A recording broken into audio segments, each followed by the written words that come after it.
Le Christ est ressuscité, chers amis, bonjour. Avec joie de nouveau, aujourd'hui, nous pouvons nous retrouver ensemble pour prier avec la parole de Dieu. Aujourd'hui, nous serons à Jean 5 et le psaume 75, le psaume 75 en Suisse. Et alors, je t'invite vite à prendre ta parole et nous allons commencer à proclamer la parole de Dieu avec conviction et beaucoup de foi afin que cette parole puisse venir vraiment prendre vie en nous et nous guider sur les chemins du Seigneur. Amen. Ici, je suis en Valais, en Suisse, c'est merveilleux. Les montagnes sont merveilleuses. Et donc, dans cette merveille de la création de Dieu, nous allons proclamer la puissance de sa parole afin que cette parole vienne vraiment nourrir notre âme, guider nos pas et guider nos vies de tous les jours. Et donc, si tu es prêt, nous allons commencer à proclamer tout de suite la parole de Dieu. Jean chapitre 5. Après cela, il y eut une fête des Juifs et Jésus monta à Jérusalem. Or, il existe à Jérusalem, près de la probatique, une piscine qui s'appelle en hébreu Bethesda et qui a 5 portiques. Sous ces portiques, gisait une multitude d'infirmes, aveugles, boiteux, impotents, qui attendaient le bouillonnement de l'eau. Car l'ange du Seigneur descendait par moments dans la piscine et agitait l'eau. Le premier alors à y entrer après que l'eau avait été agitée se trouvait guéri. Quel que fût son mal, il y avait là un homme qui était infirme depuis 38 ans. Jésus, le voyant étendu et apprenant qu'il était dans cet état depuis longtemps déjà, lui dit: « Veux-tu guérir ?» L'infirme lui répondit: « Seigneur, je n'ai personne pour me jeter dans la piscine quand l'eau vient à être agitée.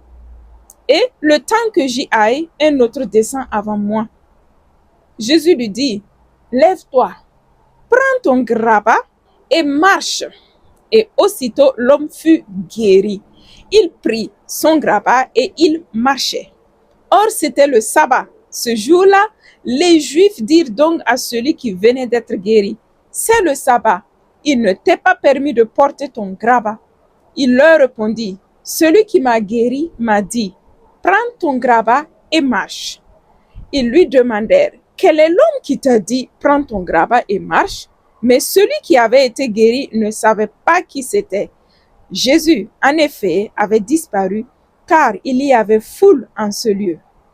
Après cela, Jésus le rencontre dans le temple et lui dit: « Te voilà guéri, ne pêche plus, de peur qu'il ne t'arrive pire encore. » L'homme s'en fut révélé aux Juifs que c'était Jésus qui l'avait guéri. C'est pourquoi les Juifs persécutaient Jésus, parce qu'il faisait ces choses-là le jour du sabbat.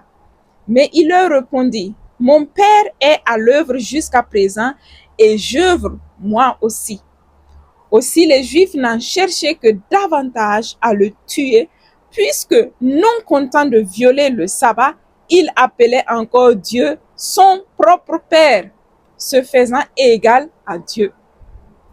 Jésus reprit donc la parole et leur dit: « en vérité, je vous le dis, le Fils ne peut rien faire de lui-même qu'il ne le voit faire au Père.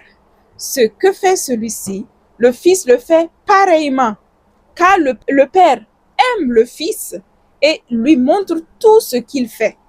Et il lui montrera des œuvres plus grandes que celles-ci, à vous en stupéfier. Comme le Père, en effet, ressuscite les morts et leur redonne vie, ainsi le Fils donne vie à qui il veut, car le Père ne juge personne. Il a donné au Fils le jugement tout entier, afin que tous honorent le Fils comme il honore le Père. Qui n'honore pas le Fils n'honore pas le Père qui l'a envoyé. En vérité, je vous le dis, celui qui écoute ma parole et croit à celui qui m'a envoyé a la vie éternelle et ne vient pas en jugement, mais il est passé de la mort à la vie. En vérité, je vous le dis, l'heure vient et c'est maintenant où les morts entendront la voix du Fils de Dieu, et ceux qui l'auront entendu vivront. Comme le Père en effet a la vie en lui-même, de même a-t-il donné au Fils d'avoir aussi la vie en lui-même. Et il lui a donné pouvoir d'exercer le jugement, parce qu'il est fils d'homme. N'en soyez pas étonnés, car elle vient l'heure où tous ceux qui sont dans les tombeaux entendront la voix et sortiront. Ceux qui auront fait le bien pour une résurrection de vie, ceux qui auront fait le mal pour une résurrection de jugement. Je ne puis rien faire de moi-même. Je juge selon ce que j'entends, et mon jugement est juste, parce que je ne cherche pas ma volonté, mais la volonté de celui qui m'a envoyé. Si je me rends témoignage à moi-même, mon témoignage n'est pas valable. Un autre témoignage de moi, je sais qu'il est valable, le témoignage qu'il me rend. Vous avez envoyé trouver Jean, et il a rendu témoignage à la vérité. Non que je révèle, que je relève du témoignage d'un homme. Si j'en parle, c'est pour votre salut. Celui-là était la lampe qui brûle et qui luit. Et vous avez voulu vous réjouir une heure à sa lumière, mais j'ai plus grand que le témoignage de Jean.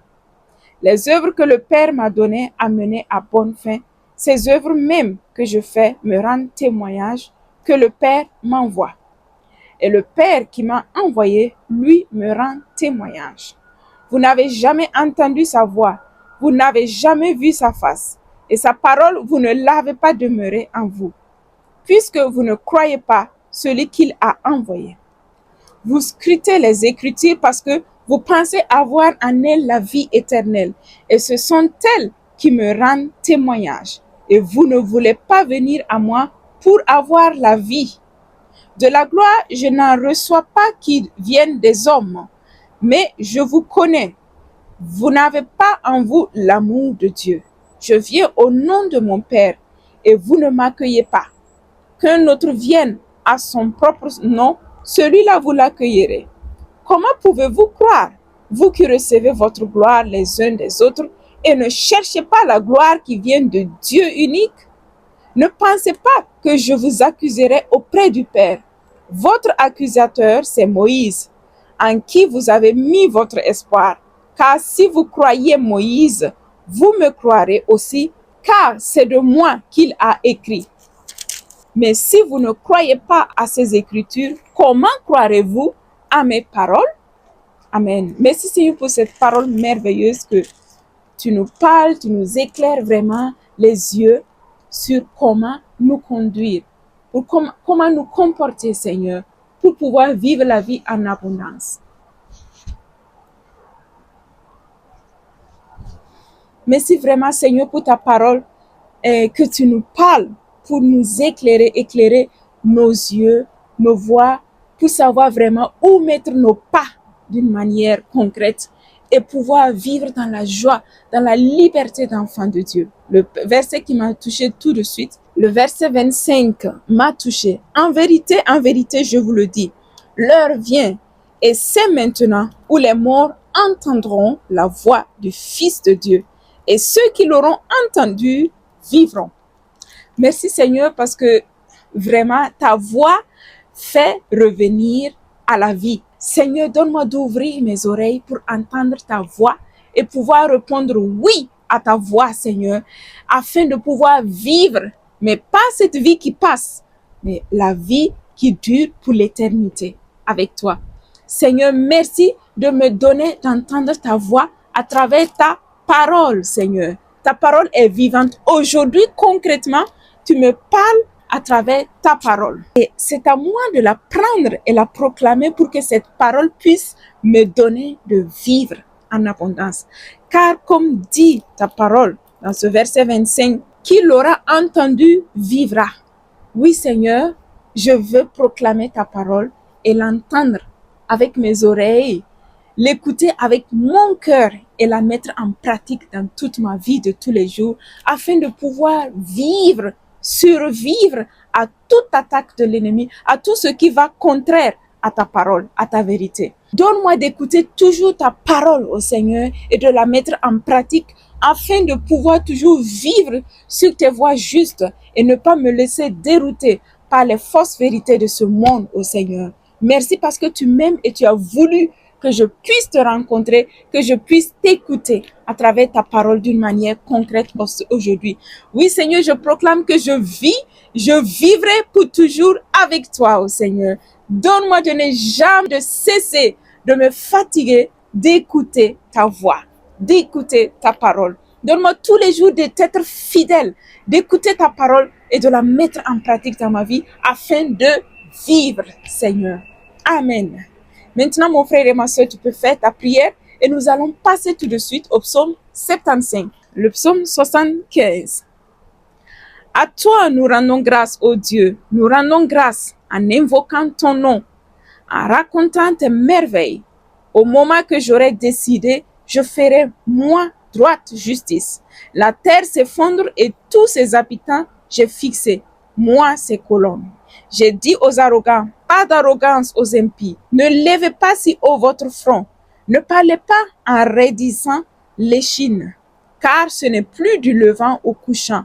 Ce n'est plus au désert des montagnes qu'en vérité Dieu le juge. Abaisse l'un ou élève l'autre. Le Seigneur a en main une coupe et c'est le vin fermenté qui remplit le breuvage. Il en versera, ils en suceront la lie, ils boiront tous les impies de la terre. Et moi, j'annoncerai à jamais, je jouerai pour le Dieu de Jacob. Je briserai la vigueur des impies et la vigueur des justes se dressera. Amen. Le verset qui m'a touché tout de suite du psaume 75, c'est le verset 2. À toi, nous rendons grâce, ô Dieu. Nous rendons grâce en invoquant ton nom, en racontant tes merveilles. Seigneur, je vais raconter tes merveilles. Comment? En donnant toujours mon témoignage de ce que tu as fait de merveilleux dans ma vie. Mon témoignage est que tu m'as tellement aimé, Seigneur. Tu m'as vu là où j'étais. Tu m'as appelé à venir te suivre dans la virginité pour le règne des cieux. Et je suis dans la joie d'avoir pu dire oui à cet appel. Et c'est un privilège, Seigneur. Merci de me donner de pouvoir vivre cela aujourd'hui même, de ce que nous allons vivre dans le futur, pour l'éternité au ciel avec toi. Vivre pour le règne des cieux, sans se marier. Oui, Seigneur, toi, tu es mon époux, l'époux de mon âme. Et tu es l'amour de mon cœur. Merci de t'être révélé en moi de cette manière afin que je puisse te donner tout ce que j'ai de précieux pour ma vie. Je te la donne, Seigneur. Je te donne ma vie. Je te consacre ma vie et je veux te servir dans la joie, dans la persévérance, dans l'amour, dans la miséricorde. Peu importe ce qui va me coûter, Seigneur, tu es mon rocher. Tu es l'amour de ma vie et je vais te donner ma vie. Je vais raconter tes merveilles jour après jour. Merci pour la merveille de ta création, Seigneur. Merci pour le don de la vie. Merci, Seigneur Jésus, pour chaque personne, chaque frère et soeur qui est en train de me suivre. Je te demande de les bénir. Bénis chacun là où il est. Allume en eux le feu, le zèle pour te servir, pour témoigner de tes merveilles, des merveilles que tu as fait et accompli dans leur vie. Seigneur, ouvre nos lèvres pour proclamer tes merveilles. Ouvre mon cœur, Seigneur, pour accueillir ta parole. Bouge mes pas pour aller vers mes frères et sœurs afin de leur porter cette bonne nouvelle qu'est ta parole. Raconter tes merveilles que tu as fait dans ma vie. Je te loue, je te glorifie, je t'exalte. Tu es le Dieu de la vie, le Dieu de ma vie, en qui je mets ma confiance. Et je veux, Seigneur Jésus, te servir pour l'éternité et te suivre pour l'éternité. Car tu es tout. Tu es ma raison de vivre. Sans toi, ma vie est fade. Ma vie n'a pas de sens. Et alors, Seigneur, merci. Merci de t'être révélé à moi. Merci pour le don de ta vie. Amen. Je t'aime, Jésus. Je t'aime, Seigneur. Merci de m'aimer ainsi comme je suis. Amen. Et voilà maintenant, merci mon frère et ma soeur. Je t'invite maintenant à faire ta prière. C'est ton tour maintenant. Et chaque matin, chaque jour, prends cette parole pour pouvoir écouter la voix de ton Dieu qui désire ardemment te parler. Et c'est à toi de te faire parler par le Seigneur en prenant toi-même la parole de Dieu et commencer à proclamer. Commence par les évangiles.